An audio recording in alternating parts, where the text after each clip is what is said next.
sekarang berarti masih shock ya? Masa masih shock, dia masih sangat sedih. Jadi setiap kalau kalian tanya tentang ayahnya, dia pasti nangis. Karena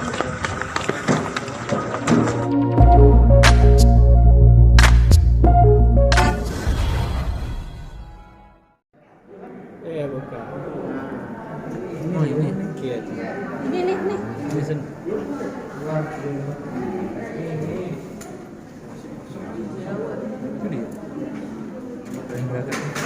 ya.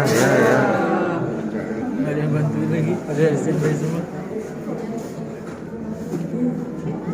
Iya Marcel. Ini megang foto. Dia pegang kacamata. Yang megang foto. Yang pakai baju hitam. Yang pakai baju hitam.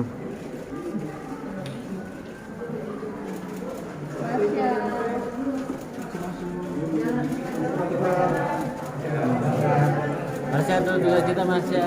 Dulu. sebentar ya. Iya. Diam dulu. Langsung mau masuk sih. Saya bisa masuk dulu. Masuk dulu. Pintunya.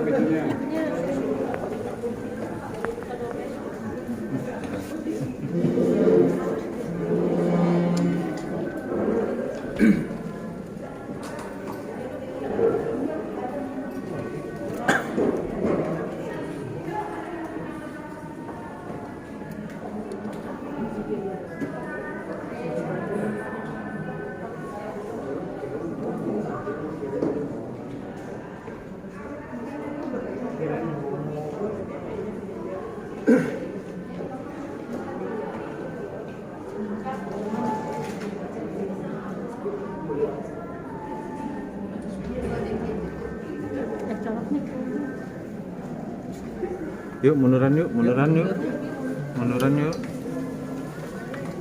Sebelah sini nih. Masa. Slow. Bisa munduran semua nggak? Biar dapat sama munduran. Marsha sebelumnya terus berduka cita yang mendalam untuk keluarga kamu. Mungkin bisa diceritakan kronologi dari ayah dan berpulang seperti apa? Ayah memang ada Temen sih. Turun. kita juga nggak tahu itu secara pribadi. Sebelumnya minta makasih untuk teman-teman wartawan dari Lalu juga udah ramai datang ke sini. Maaf banget aku belum bisa ngomong banyak, tapi terima kasih banget udah sempat datang ke sini. Minta doanya aja buat ayah, semoga ayah diterima. Terus juga minta tolong doain ya ayah, maafin juga kalau misalnya ada salah-salah yang dimaafin. Dan ya itu aja sih, aku masih baru bisa ngomong itu aja. Maaf banget ya teman-teman, terima kasih banget udah datang. Sosok ayah seperti apa mungkin di masa maafnya. Udah, terima kasih ya. Itu aja ya.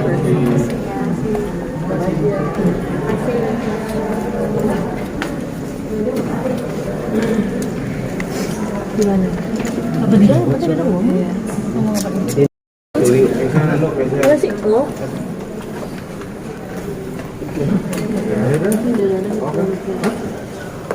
Ya, teman-teman yang lain udah? Karena? Aduh. Yuk. Ya. Perwakilan dari keluarga sendiri seperti apa sih kejadiannya? Jadi sebenarnya saya ini adik dari mamanya Marsha ya. Jadi yang kejadian sebenarnya saya tahu persis lah, kemarin itu memang beliau itu jam 5 sore masih bicara sama saya. Kita nonton TV bareng gitu kan. Nah, karena kebiasaan saya suka olahraga sore, karena di rumah ada orang yang mendampingin dia, saya tinggal. Nah, saya tinggal, kurang lebih sejam kemudian saya kembali. Biasanya kalau ada apa-apa, Marsha itu minta tolong ke saya. Kalau misalnya ada kendala-kendala seperti nyetir mobil, nah pas kebetulan saya ditelepon, saya nggak bawa HP, jadi rupanya sudah hafal. Itu kurang lebih jam-jam sekitar jam 5 lewat lah. Nah, pas kebetulan memang ada tetangga, kita kan berhubungan sama tetangga kan dekat baik ya. Jadi dibawa sama tetangga bersama bundanya. Nah, Marsha belum sempat turun, pas kebetulan saya turun, ketemu sama saya. Dia bilang, tulang ayah amfal katanya gitu. Oh ya, kita berangkat kemana nih, ke rumah sakit mana? Nah, ternyata dibawa ke rumah sakit karena dekat rumah itu rumah sakit yang paling dekat adalah rumah sakit Suyoto veteran. Nah, di situ kita tuh sampai di sana tuh dalam perjalanan itu ayah bersama bundanya yang sudah sampai duluan. Nah, kita sampai di UGD kurang lebih jam sekitar 7 lah, 7 kurang 5 seperti itu. Nah, ternyata sampai di UGD, orang UGD bilang, katanya perawatnya bilang nadinya sudah tidak bergerak lagi, jantungnya juga tidak bergerak lagi. Kemungkinan pada saat perjalanan dari rumah ke rumah sakit, di situ beliau mungkin meninggalnya gitu. Jadi ya akhirnya karena saya sebagai adik dari laki-laki, biasanya kalau orang Batak biasanya mewakili semuanya, saya jadinya menghandle kebanyakan kejadian-kejadian ini. Jadi dari segala macam pemakaman, terus nanti kan ada acara Batak, acara adat. Nah, itu saya juga mengkoordinir sama pihak-pihak yang terkait dalam ini gitu. Ada pertanyaan? Penyakitnya Diagnosa sendiri, diagnosa dokter sendiri apa? sebelumnya apa gimana? Penyakit sebelumnya sebenarnya dia belum ada kayak apa ya, medical recordnya tentang jantung tidak ada, tapi kemungkinan beliau ini mungkin merasakan tapi nggak pernah bicara, nggak pernah ngomong gitu, nggak tahu, mungkin biasanya kalau orang yang ngerti kan masuk angin biasa gitu. Nah, mungkin pikiran dia begitu gitu loh. Makanya begitu amfal seperti itu, kita juga pada kaget karena nggak pernah ada kejadian medical record tentang bahwa dia jantung. Waktu COVID kemarin kita sering medical record check up ya, general check up. Nah, itu sehat semua, tidak ada jantungnya sama sekali gitu loh, darah tinggi tidak ada gitu. Jadi kita juga kaget seperti ini terjadi tiba-tiba seperti ini gitu. Apa mengkonsumsi obat untuk meredakan sakit atau jantungnya penyakit jantungnya sudah lama atau gimana? Belum, itu sebelumnya waktu terakhir itu kita ke dokter itu hari Senin kemarin.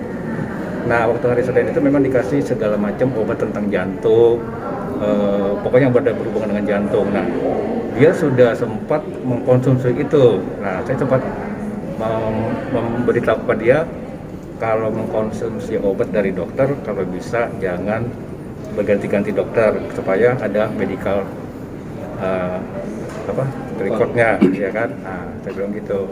Nah, saya juga tanya bagaimana keadaannya kalau misalnya tidur seperti apa. Nah, dia bilang katanya kalau tidur telentang bagaimana sakitnya. Dia bilang ya agak-agak sakit kadang-kadang tidak. Terus kalau enaknya gimana, tidurnya miring ke kanan karena katanya dada sebelah kirinya agak sesak katanya itu. Terus saya bilang yang penting obat jangan sampai gak dimakan dari dokter, saya bilang gitu. Yang penting makanan juga terjaga gitu. Makanya selama dia sakit kita tidak pernah absen sedikit pun untuk jauh dari dia, karena kan namanya hal-hal seperti ini kan kita tidak inginkan terjadi hal-hal yang tidak terduga. Akhirnya ya Tuhan berbicara lain, jadi panggil seperti ini yang kita tidak inginkan, mau tidak mau ya kita harus merelakan gitu. Kalau memang posisinya itu memang sudah sakit. Dia itu mungkin dia orangnya agak sedikit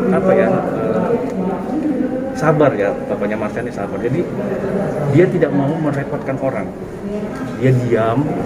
Nah, berarti kalau kita tanya sakit nggak lah ya, kalau kita orang Batak kalau saudara laki-laki saya panggilnya Lai kan gitu. Saya bilang sakit nggak? Dia bilang katanya enggak sih, nggak apa-apa gitu. Mau bawa ke rumah sakit nggak? Nggak usah lah, ini udah ada kemarin kan dari dokter, udah bagus dari obat, nggak apa-apa kita ini dulu katanya gitu. Nah, seperti itu. Kalau Marsha sendiri sama ayah gimana sih kedekatannya? Mas sama ayahnya cukup baik ya, dia tuh sayang sangat sama ayahnya. Dia sebagai figur anak yang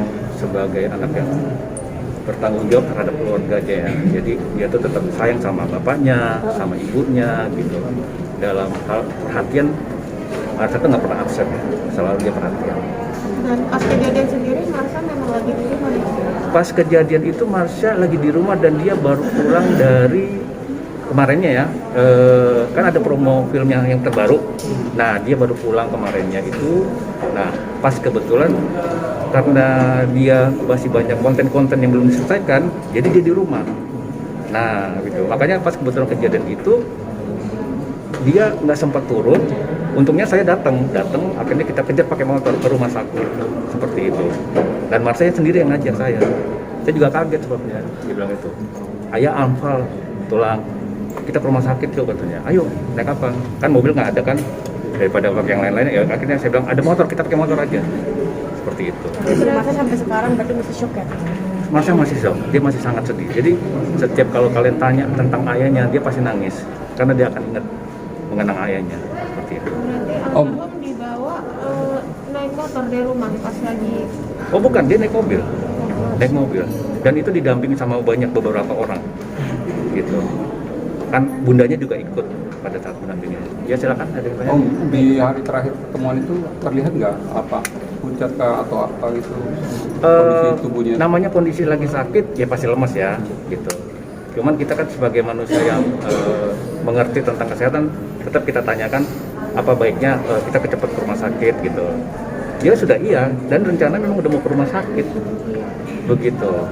Nah tapi sebelum kita mau Anfal, nah dalam perjalanan itulah seperti itu. Artinya telat ya tindakan? Tidak telat, bukan tidak telat. Maksudnya dia tetap kelihatan sehat karena waktu jam 5 aja masih ngobrol sama saya. Gitu. Cuman maksudnya sebagai tindakan pencegahan ya kita ke obat dokter lagi ya gitu untuk mencegah seperti itu. Karena jam 5 sore itu saya masih ngobrol sama dia. Masih ngobrol. Saya juga kaget habis pulang lari sore sampai ke rumah udah Anfal gitu. Di hari itu tidak terlihat lebih drop dari hari-hari biasanya? Tidak. Dia masih sempat di situ kan ada beberapa orang ya, teman atau saudara gitu. Dia masih jalan-jalan, masih bicara, masih ngobrol, masih bantu-bantu lagi megang-megang. Umpamanya ada pegangin apa gitu, bantuin orang gitu. Jadi sama sekali tidak kelihatan sama sekali. Tidak menyangka betul. Seperti itu. Ya, mungkin ada keinginan atau yang belum tercapai. Ada firasat juga nggak dari keluarga? Kalau firasat sih kayak sepertinya sih mungkin ada ya, setiap orang beda-beda ya. Tapi kalau ayahnya Marsha yang saya perhatikan, dia itu terakhirnya itu dia kayak membersihkan dirinya. Umpamanya dia ke tukang cukur rambut sendirian, terus dia pedicure sendirian, dia ke tempat pedicure ya kan, terus dia kayak apa lagi ya kemarin tuh ya dia saya perhatikan, pokoknya dia tuh kayak mempersiapkan sebelum dia pergi lah, seperti itu. Nah rupanya tanda-tanda seperti itu yang saya lihat pas setelah dia tiada, baru saya ingat oh iya berarti ini tanda-tanda dia terakhir ini. Dia pergi memang benar-benar pingin tidak mau menyusahkan orang, bahkan dia dengan damai lah ibaratnya, nggak menyusahkan orang, terus dengan bersih gitu loh segala itunya.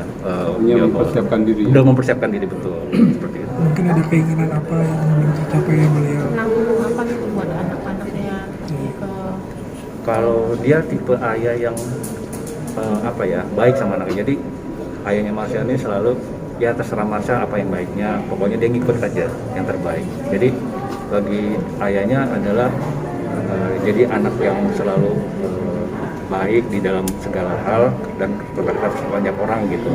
Dan pokoknya dia jadi anak yang selalu penuh perhatian lah, care lah, peduli lah. Gitu. Sana mau dimakan?